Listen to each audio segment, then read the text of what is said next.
Good catch. Good catch. Okay, camera rolling. I like this couch. It's got like the little flowers and the green. It's a good piece for the room. How's it going, WSBF? My name is Thomas Williams. I'm the retired general manager. I think I finished last semester and graduated and all that stuff, but I'm still here. I need a job. I graduated. I'm still hanging here. If you're hiring in politics, music, the broadcasting industry, give me a hand. Thanks. I brought 2 bags today because when I was going through my record collection, I couldn't contain myself. So we got a lot of stuff. Of course, right here we've got the lovely WSBF lady tote bag. I think this is the first video feature whiz bag. Is it really? Yeah, and you're repping the shirt. I got a lot of fully merch decked today. out. You know, I like to think I have some responsibility for a lot of this merch being created, so I'm very proud of it. Anyhow, let's jump into some records. The theme for today, there is no theme, but there's motifs. And one of the motifs is I've got some bands that have played shows at WSBF during my time here, and also have played shows in the Clemson area kind of during my time here, and I think that I want to showcase some of their stuff. You've heard of a lot of them. You haven't heard of one of them. Maybe. I don't know. We'll see. Anyhow, let's start with the first thing. This is a record that played incessantly on WSBF rotation for about 2 years. And that's Life in Your Glass World by Citizen. Cool record. It's sort of like a, Citizen's a 4th wave emo band, but this is sort of like a dance punk record. And it's pressed on, I gotta show you this. It's pressed on clear vinyl. And not like a soda bottle, not with a green. This is like a proper like window clear, which I think is really cool. It's really fun because if you set it on your platter, you can see whatever like mat you've got in your record player. So it's a lot of fun. Because I don't want to put that up, I'm just gonna put this off the shot. Boom. I like a lot of sort of classic country stuff. I think that sort of run in country music. How's it going, Sean? Hey. Cameo. Be quiet. Sean's a talented guy. I like a lot of the stuff in country music from like 1940 to 1980. I think those are a really good run. And as part of that, I've got a couple of records here. My favorite is Willie and Family Live. This is a double album by Willie Nelson. 1978 on CBS, because they were making records at the time. This is a great record. I've got a lot of good memories with it. This was in CD form in my dad's truck when we drove to kindergarten, so I've got a lot of memories with it. And whenever I found this on vinyl, I mean, I just had to get it. He's got the little gatefold. I mean, look at him. He's so happy. So happy. Staying in country music, kind of around the same time, I've also got George Jones, I Am What I Am. This came out 1980, kind of still in that window I was talking about. This had his big, I guess you could say it was like a comeback hit. He Stopped Loving Her Today, which is remained his biggest song. The reason I got this record was I was never into George Jones that much, but then I saw Mike Judge, the King of the Hill guy, made a documentary series that was animated about kind of the outlaw country movement and people like George Jones.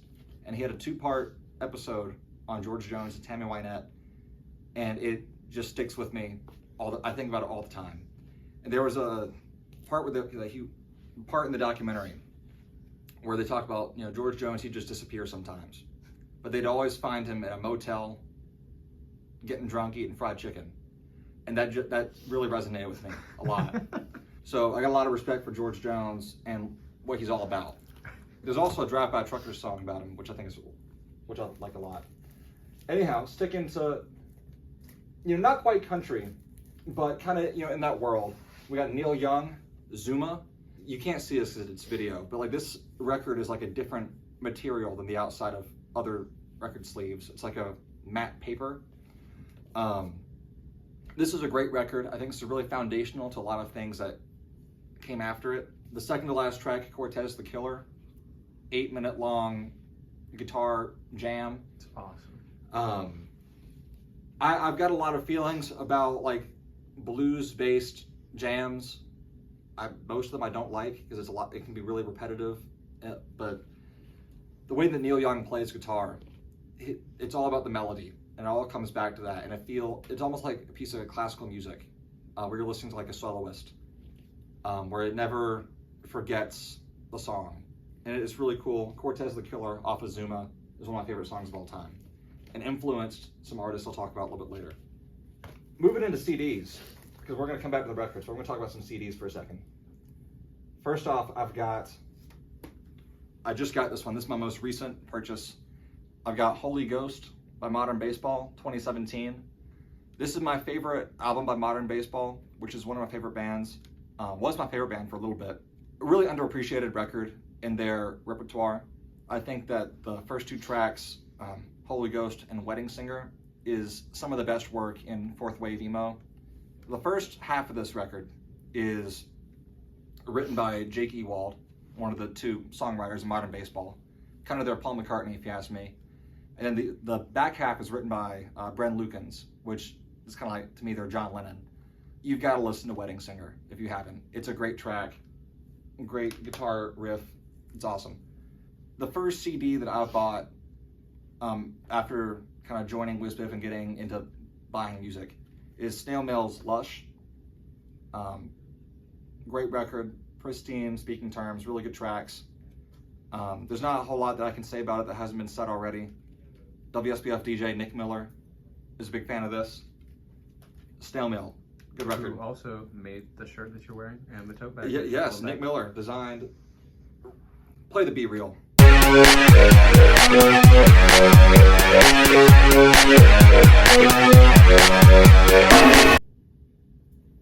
That was some good Be Real. I've also got, speaking of, I talked about Willie Nelson. That was a record I remember from childhood. Another one I remember in my mom's car was Wingspan. This is a 2 CD collection by Paul McCartney and Wings.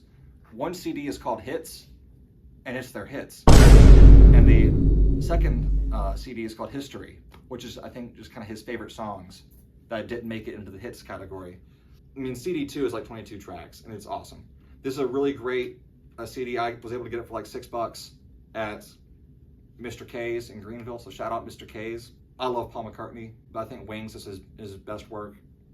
One more CD. This is the Catalinas Anthology. Some of you don't know what the Catalinas are. I'm about to tell you.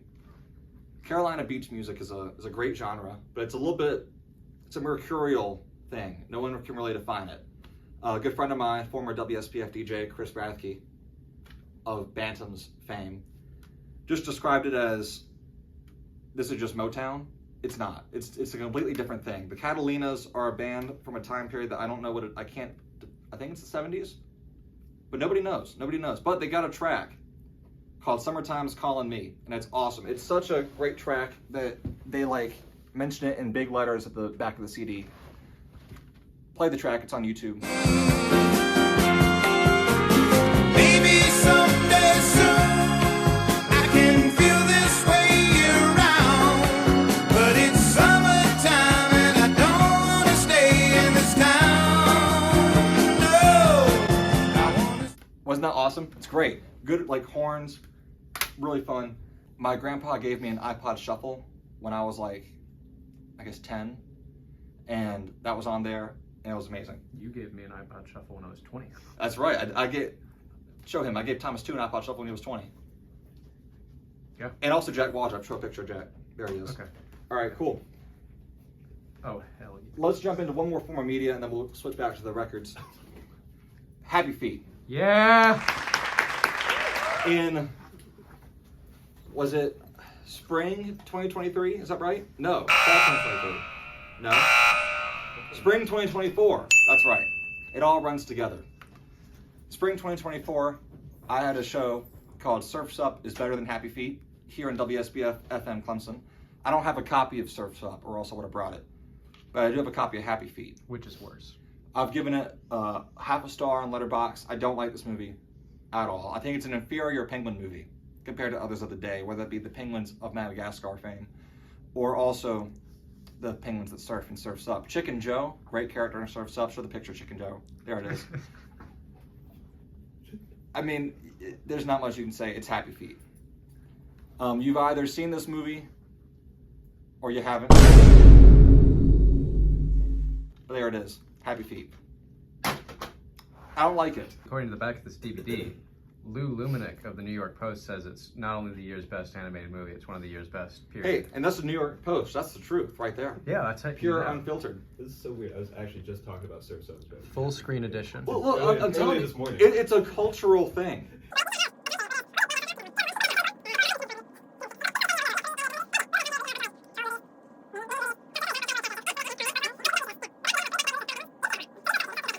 Sean, wave at the camera. Wait.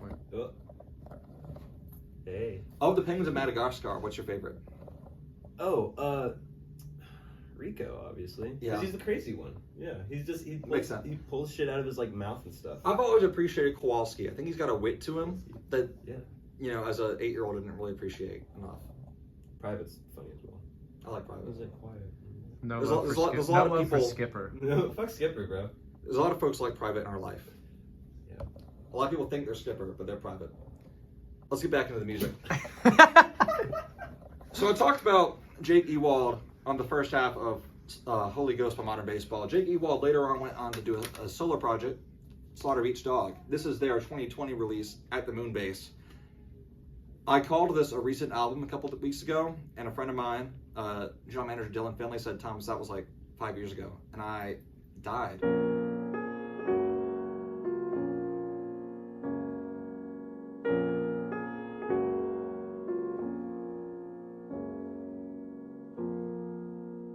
The Slaughter Beach Dog, for a long time, and I think still is, my favorite band.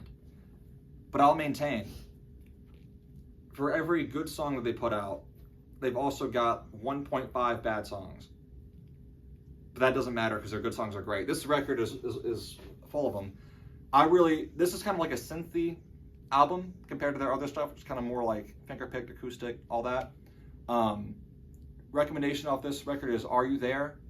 And then Do You Understand? But my favorite is Notes from a Brief Engagement at the Boot and Saddle. I think it's an awesome track. I really enjoy it. I used to end my show with this record a lot. The title song is awesome. Yeah, title song. I mean, there's a lot of great tracks. But then for every like At the Moonbase or, you know, Thinking of You, you've got like My Girl, which I think sucks. For every 2 good songs, they've got 1 bad song. But the bad song, I mean, that's a proper stinker. Play the noise. A proper stinker. So, that's what we got. All right. Richard Nixon's inaugural address. This is the official album of the inaugural ceremonies for President Richard N. Nixon. Primarily recorded January 20th, 1969. That's all I got for that one. Moving on. I bought that for $3 in Athens, Georgia. Really? Yeah. $3? Yeah, it was like $3. That's worth at least 30. Anyways, I forgot this in the country section, but I wanted to bring it up. Little 7-inch Marty Robbins.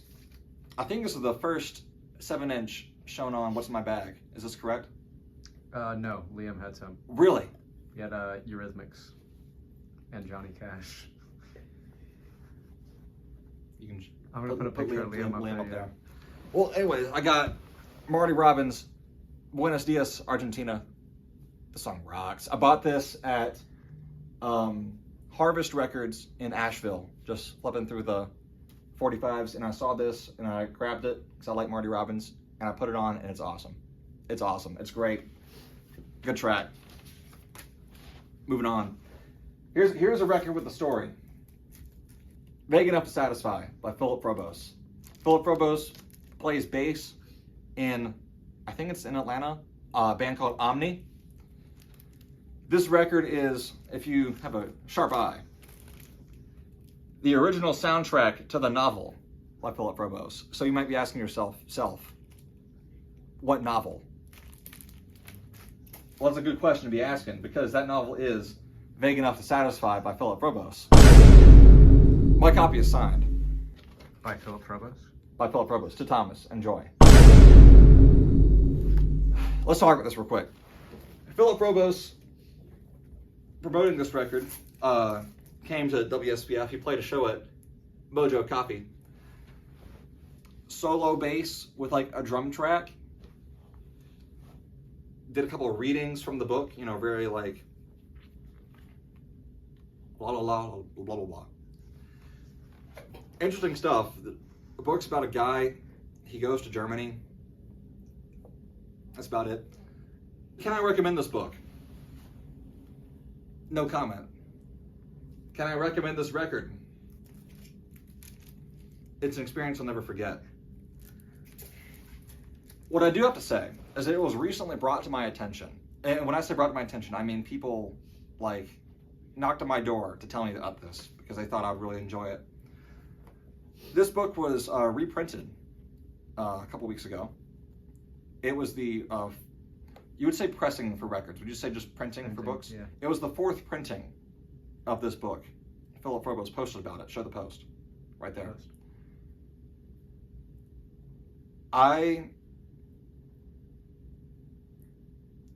You know, it got printed 4 times.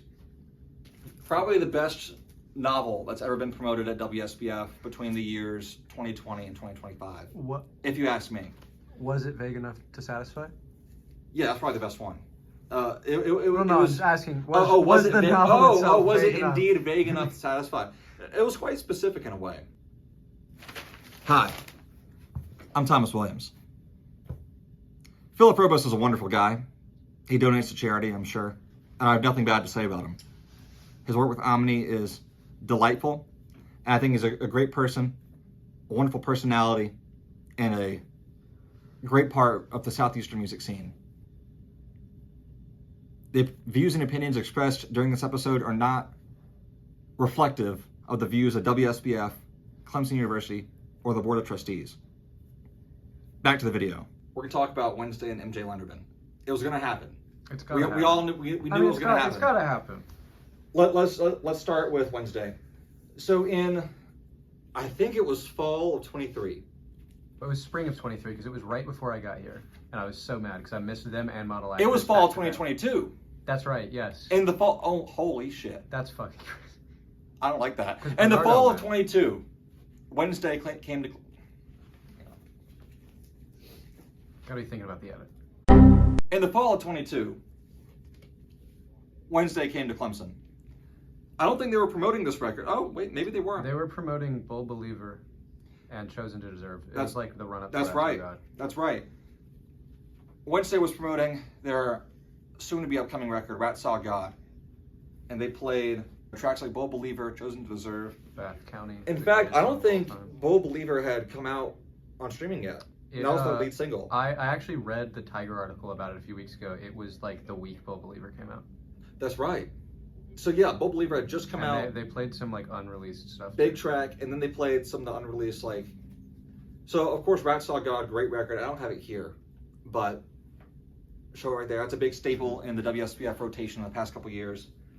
This record is less appreciated, Twin Plagues, but I like it quite a lot. This is a lot more of their sort of slowcore sound. Wednesday's a band that's loved throughout college radio, and especially at WSBF. They've played Clemson multiple times. It was a great experience getting to work their show. I really enjoyed it. When I was at, I was in Little 5 Points in Atlanta recently, and I was trying to decide what record to buy. It was either going to be Rat Saw God or this one. I chose this. This is Mowing the Leaves Instead of Piling Them Up, which is another record by Wednesday. This is a collection of covers, and they're awesome. They're simply awesome. All around WSBF, you hear people blasting She's Acting Single, I Am the Cosmos, Lock, Stock, and Teardrops, and my favorite, Women Without Whiskey. Great track, great record. This one, I gotta show you. This is one of my favorite colored records I've ever seen. It's Piss Yellow. Like the Fanta. Like the Fanta.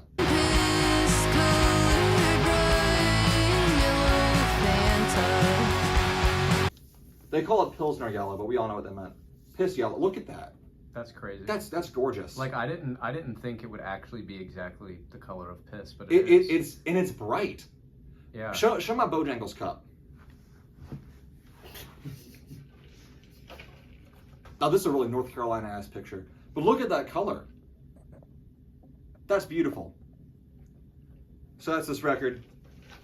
Mowing the leaves instead of piling them up. Probably my favorite side A of, not to disparage side B at all, but probably the best side A of any record I own. For sure. So, great one for Wednesday. Of course, when you talk about Wednesday, you gotta talk about MJ Lenderman.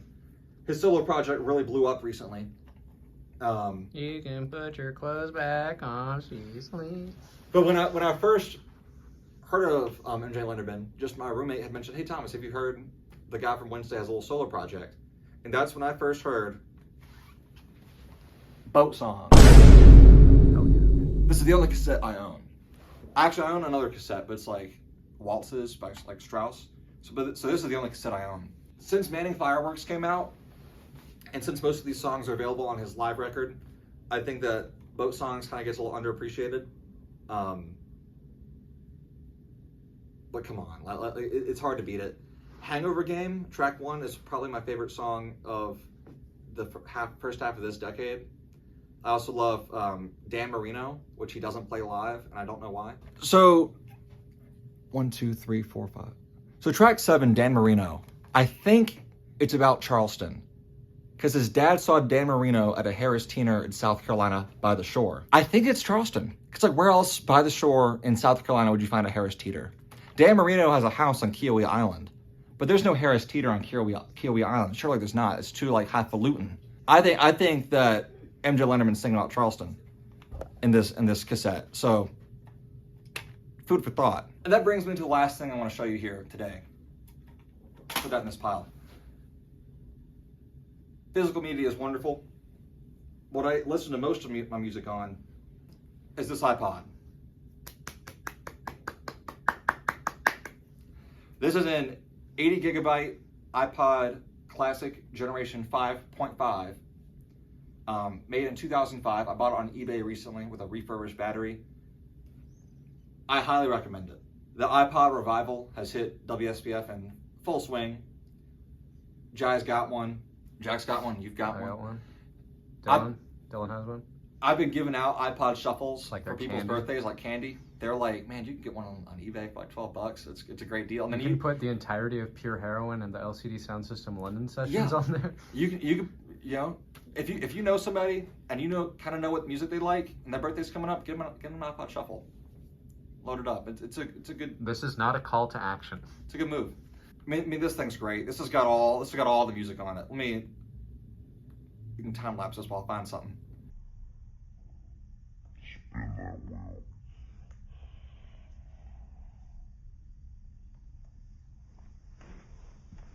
Some people come here. Some people will put like Rockbox and other third-party software on the iPod. I like it classic and standard. Here we got, Ty Goes the Runner by Bantams off their record Gettysburg Sorority on there. I haven't even filled this thing up yet. I don't know how to see how much room I've got, but it means it's 80 gigs. If you're doing like MP3s, even in the highest quality, that's a lot of music. Even if you want to do like FLAC or WAVE, really you can't do FLAC, you have to do ALEC, but Apple shit. You can still fit so much music on this. And if you want to hear something else, just sync it with other stuff. It's awesome. You can own your music and still take it with you. I understand that it's lame to say that society peaked when you were like 4 years old. But when it comes to music consumption, I really think it. Because in 2005, you can go to the record store and buy your music physically. You can buy the first LCD Sound System album. That's right. And then you buy your physical release. Where's the goddamn CD? Buy your physical release and then put that shit on your iPod. Just like rip it. Or if you're not up to that, just go on iTunes. Or get an MP3 through other means. Well, Jack Sparrow there. And then you can take it with you. But then you also still get the physical thing. I think that's a great harmony that we really miss today. I mean, yeah, you can like go out and, buy an iPod like I did. But isn't it cool when everyone has to do one thing and there's no choice? Anyhow, My name's Thomas. I'm the retired general manager of WSBF-FM Clemson. Thank you for watching. You're welcome. Like, get a little bit more B-roll. Oh yeah. The camera B-roll. No, because then if it's the top of my head, that's better. There's Liam. Hey. Liam's here. I was hiding in the window the whole time. Yeah. He's up there. This is good. This is good. This is great. This is good. This is good stuff. All right. I think we're gonna have to cut now.